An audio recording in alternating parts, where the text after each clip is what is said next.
Alright, Unique Mecca Audio, man. This one here is gonna be about the dirty South in DC, man. The dirty South in DC. So sit back, enjoy the ride. Alright? Special announcement, man. This is what my Cash App look like. It must have that green checkered box to the right of my name. No picture of me, none of that. This is exactly what my Cash App look like. Once you put in Unique Mecca Hall and you get ready to send it, it must have that green checkered box. Let's get this thing going. All right?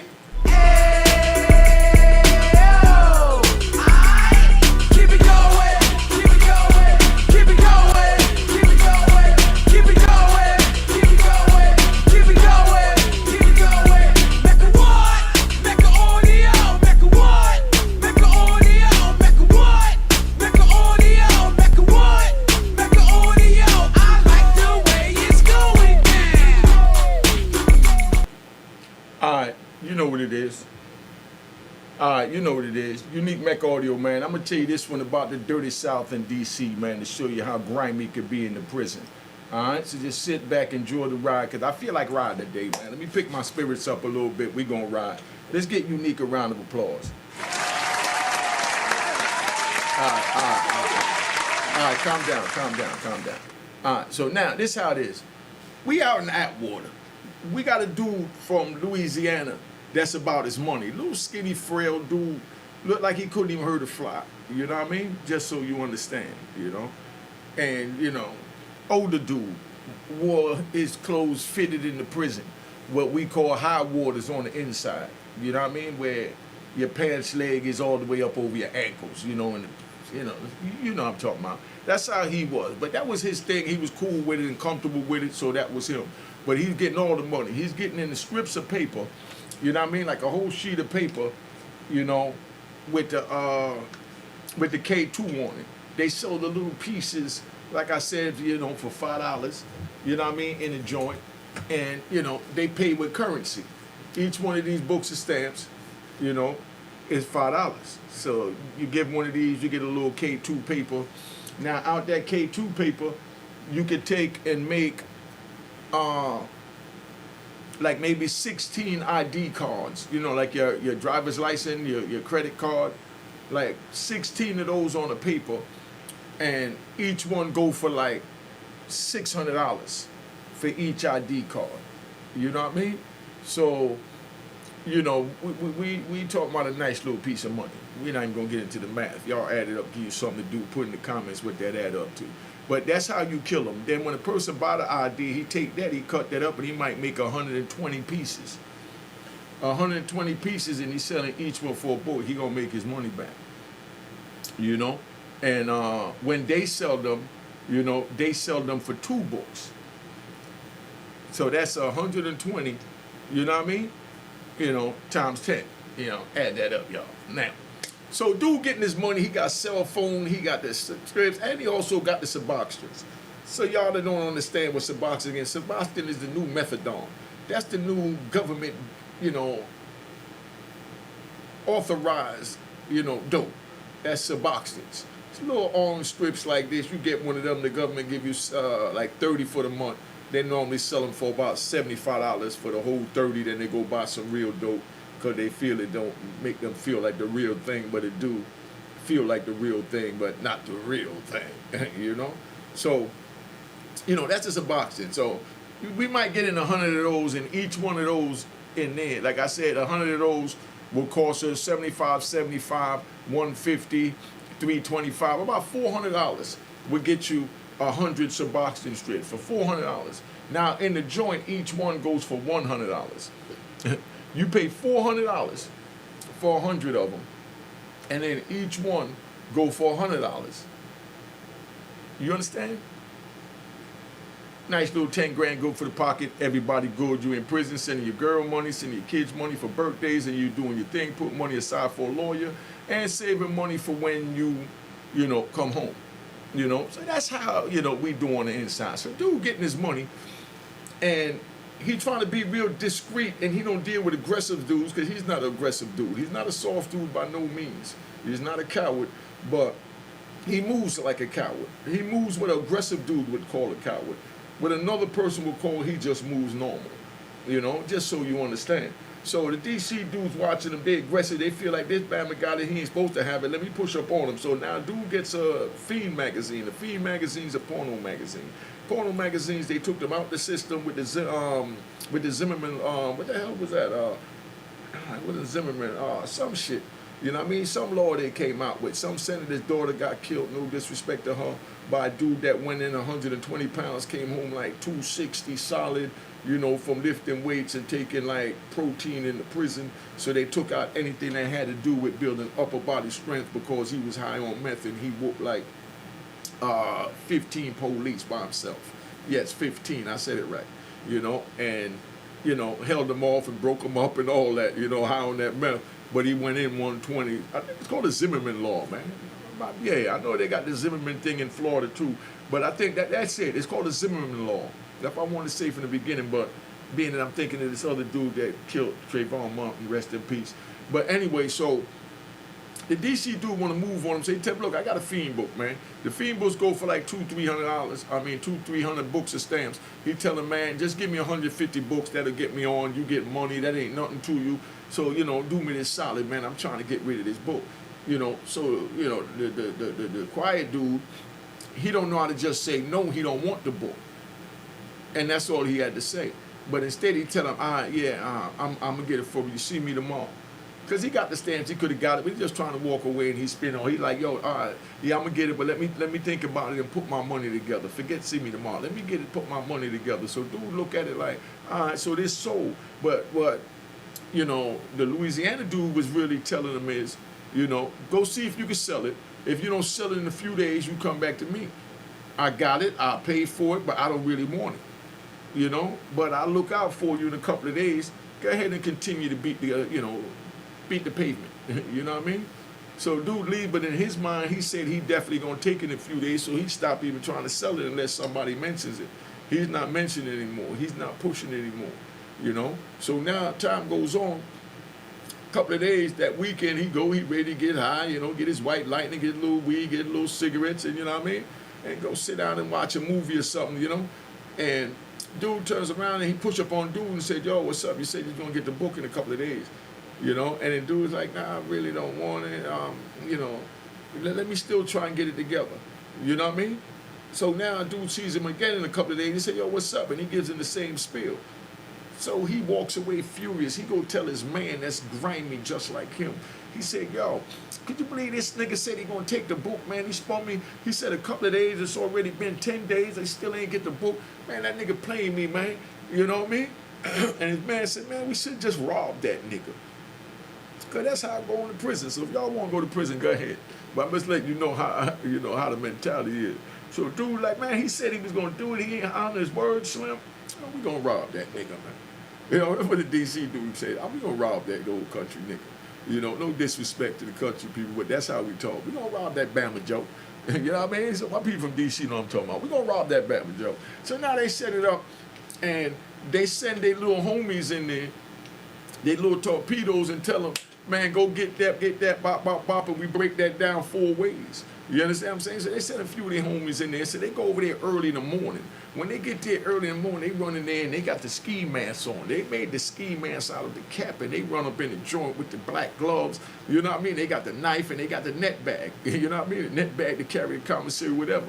So they go in there, rough the kid all, put him at knife point, and the kid tell him where the strips of paper is, because they would have never found it, because police wouldn't have found it. They say, man, we know you got some boxes. So he gave him X amount of sheets, but, of course, he had more put up, but he just gave him enough to get him out the cell with the knife on him. You know what I mean? So then now they say, all right, where's the Sebastian? He break him off with the Sebastian and, say that's all he got. You know how that go. And not give me the stamps. So he gave him a big bag, maybe 500 books of stamps. So these niggas is penitentiary rich all the way around. They take it back to the main dude. He bust it down. Everybody get theirs. But in a couple of days, the main one that he said he was going to sell the book to that got the issue with him, he tells him straight up, like, man, that nigga a sucker, So here come dude walking outside, and he pissed because he spent all his money. All his money gone already. So the little jukes wasn't really nothing, so he back to square one. So here come dude walking by from Dirty South, and he see the nigga, and he just hook off on him and say, "You bitch ass nigga," and japped him. That's what old DC did. I just keep it at 100. It's out there. He japped him, boom, knocked him down. But when he caught him with it, right, with a sucker punch, you know, some will call, but you know, penitentiary. Nigga wanted to break his jaw. But anyway, you know, he broke his jaw, broke his eye bone, his socket brain, and shifted all types of shit. The dude was this punch knocked him on his ass. You know what I mean? So they take him out. So now, when that happened, one of the homies coming out from Texas, and he sees what's going on, so he runs over there. You know, he come back from the law library, good kid. You know what I mean? Good kid. So he come back from the law library, so he come running out, and he hooks off on dude that hooked off on his man, and they get to fighting, and then, you know, the other Texas dudes see what's happening, so they jump in, you know what I mean, and they all in there pushing knives. Dude that originally started the bull crap, he wound up getting stabbed in the back of his head, and you know what I mean, but it was a big old thing with about 30 dudes got locked up that day. Everybody went to the shoe, you know what I mean? So now, everybody in the shoe, and while they're in the shoe, the dude that came out that saw, you know, Louisiana getting busted in the head was his old cellie in another unit, and they had a bond. So that was like his brother. You understand? So y'all pay attention to this now, because here go where the jewels at. That was like his brother. So he turns around, and he sees, and his brother moves into another unit, a better situation. He's still in the slums in the penitentiary. But his brother in the Unicorn unit, better unit, everything they got, you know, they give him everything because they the ones that, you know, good boys. I was in that unit too, so I was considered good boys, so they ain't disrespecting nobody. But it's one of them where they give you everything to make it more convenient in the prison. They even give you stairmasters in the joint. Just go to work, come back, and ride this damn bike, nigga. You know what I mean? And keep making us these millions at that factory. That's how they do it. Just keeping it 100. So now, he down in that unit, but they had that bond that when he saw his man, even though he's from Louisiana, get knocked out, he ran over there and got involved, and his homies got involved. But the thing is, he was cool with the dude that knocked his man out, that his man told he was going to buy the book from, that started all this. So now they all in the shoe. Pay attention. This is like a tongue twister. Might have to rewind this. Now they all in the shoe. While they all in the shoe, they all come together when they go to the rec yard. They got everybody in little dog kennels. So they got, you know, Dirty South in this dog kennel, and then they'll have maybe some Serenos in the one next to them, and in the other side of Sereno, they'll have the DC dudes, so everybody talk through the fence. So dude that knocked out, that went and helped his man that got knocked out, he hollers to the DC dude that knocked his man out, said, "Man, why you did that? I thought we was cool." And he said, "Nah, that wasn't for you, Slim." You know what I mean? So the Texas dude, you know, some man time. He said, "What you mean that wasn't for me?" He said, "Nah, that wasn't for you. That was for your man." So Texas said, "If it's for my man, it's for me. So don't play these games like you're gonna bring my man a move and I'm gonna allow that. Then he's not my man, or I'm not a real man."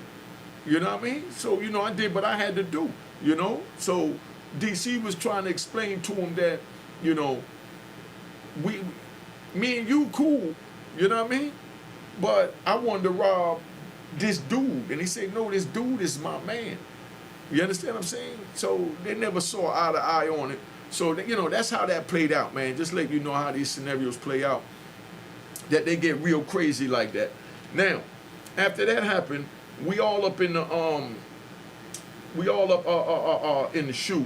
So while we in the shoe, they trying to get an understanding, and I'm trying to talk to my man from Texas to let him know how the DC dude is thinking.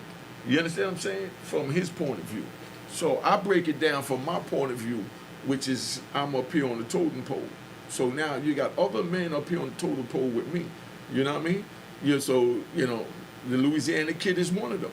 You understand? But I went to the Louisiana kid to ask him, you know, put me down, I'm trying to get something. You understand what I'm saying?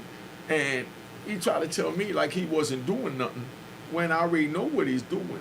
And I feel like I'm in the same league as you, so you don't need to play these games with me, because if you came to me saying you need help and you on my level, playing on my playing field, I'm going to make sure you get the help you need, because either way you're going to get it and get on, so I might as well get an alliance with the good men that know how to get it to get on.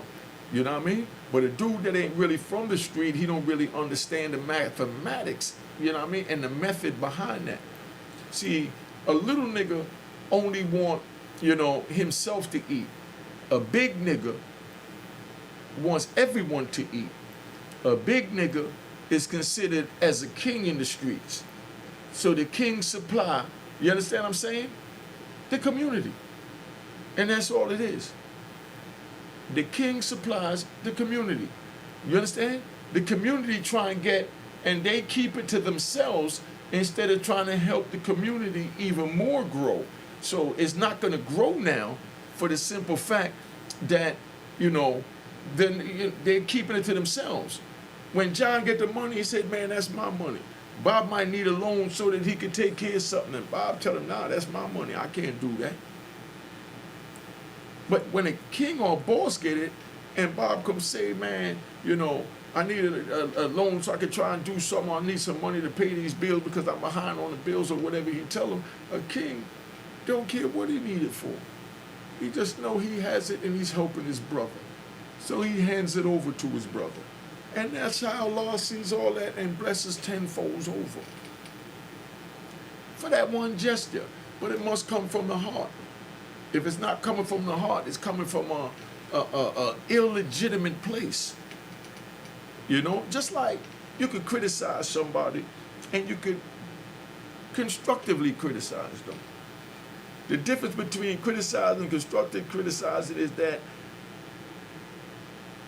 constructive criticism is coming from a warm and caring place because you care about this person and trying to help them elevate. That's constructive criticism. But we taught to just grab onto the leaves off the trees. So every time somebody say constructive criticism, they only hear criticism. They don't hear nothing about constructive. They're not even thinking what constructive mean. Y'all wasn't even thinking what constructive mean. But these are the things that I had to learn in order to not stab a nigga. Not put myself in a situation to be stabbed by a nigga. You understand what I'm saying? Because now I know how to control my mental so I can see deeper than the leaves on the trees that I used to see with you. You know what I mean? So you got to let a person say what they say, and then you got to analyze what was said, not just part of what you heard. Everything you heard. So don't just hear the criticism part and forget the constructive and say, oh, nigga criticized me, nigga talking bad about me, screw that nigga, I'm going to do this to him. That was never the start. He's just telling you from a warm and clearing place, yo, I don't agree with what you did. You could have did it this way. But he might have just said, nigga, that was messed up what you did, man. Blah, blah, blah. You should have did it this way. That's constructive criticism. But he said it aggressive. And where we from, we grab on to these things that we hear from other people. So anyway, so the Dirty South in D.C., they got in it, they got the rumbling and all that. Everybody winds up in a hole. They put some of us back. They put the Dirty South dude, they transferred him, being that he was the victim. I told you, his eye got broken, face, socket, everything got all screwed up, man. But, that's what it is. I'm about to tap out, want to get y'all something for the day. I've been just chilling for the last few days, man. All right, let's get this announcement. Cheers, cheers, toast the crime, toast the crime, the crime, the crime, the crime. What?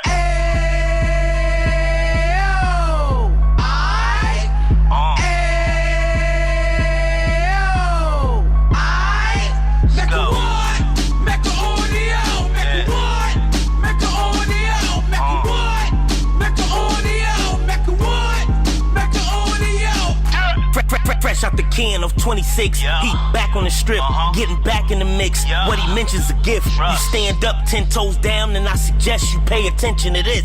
Real. Take a little gully posse and put it in Harlem. He cut from the bottom, came up from the bottom. Drop the book, you should go and get it. The Instagram page and the YouTube, you could go and visit. Yeah. Then you could consider yourself LinkedIn. Real. Sit front row and get Jews from a kingpin. How he went through it, so you ain't gotta go do it. To not pay attention would be stupid. Talking about a man that probably put your grandfather on. Probably the reason that him and your grams got along. A man that generated millions on the block, did his time, never squilling to the cops, make an audio.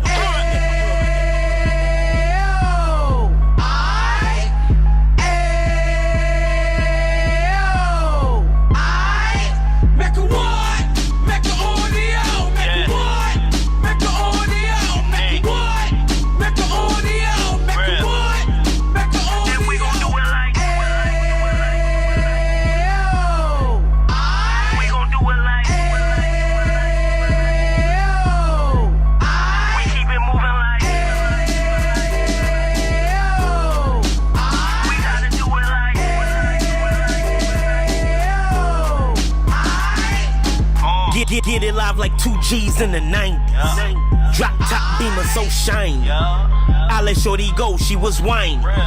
Treat her like my past, she behind me. Spend a couple bands on the Dapper Dan. You be back again, getting green like a Packers fan. No cap, it's a raw in Uptown. They be horn Uptown, Dominican bust downs.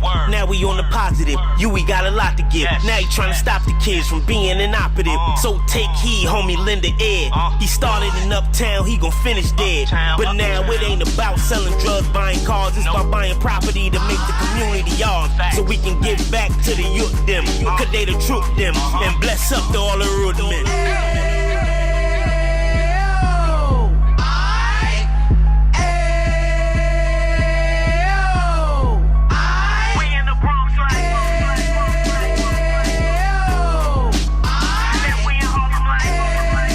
Special announcement, man. This is what my Cash App look like. It must have that green checkered box to the right of my name. No picture of me, none of that. This is exactly what my Cash App look like once you put in Unique Mecca Hall and you get ready to send it. It must have that green checkered box. Let's get this thing going. All right.